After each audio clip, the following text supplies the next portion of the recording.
IPL 2025-এর mega নিলামে কোনো Bangladeshi cricketer দল পাননি। তবে ভাগ্য খুলে যেতে পারে দেশের তারকা পেসার তাসকিন আহমেদের জন্য।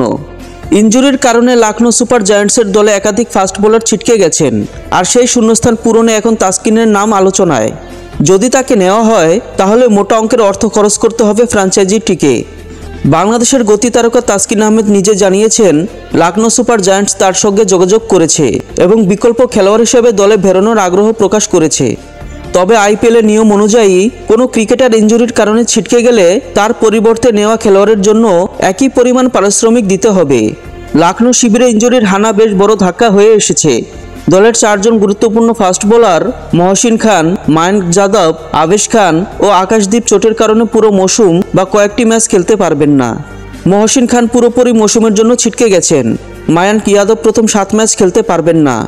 আবেশ খান ও আকাশদীপ প্রথম 3 ম্যাচ খেলতে পারবেন না। তাসকিনকে দলে নিতে লখনৌর খরচ কত? যদি মায়াঙ্ক যাদবের পরিবর্তে নেওয়া হয় তাহলে লখনৌকে খরচ করতে হবে 11 কোটি রুপি। মহসিন খানের পরিবর্তে নিলে খরচ করতে হবে 4 কোটি রুপি। তাসকিনের জন্য হবে এটি ক্যারিয়ারের বড় সুযোগ। বাংলাদেশি পেসারদের জন্য আইপিএল বরাবরই চ্যালেঞ্জিং এক মঞ্চ। যদি লখনৌ সুপার জায়ান্টস শেষ পর্যন্ত তাসকিন আহমেদকে দলে নেয় তাহলে তার জন্য এটি হতে পারে ক্যারিয়ারের অন্যতম সেরা মাইলফলক।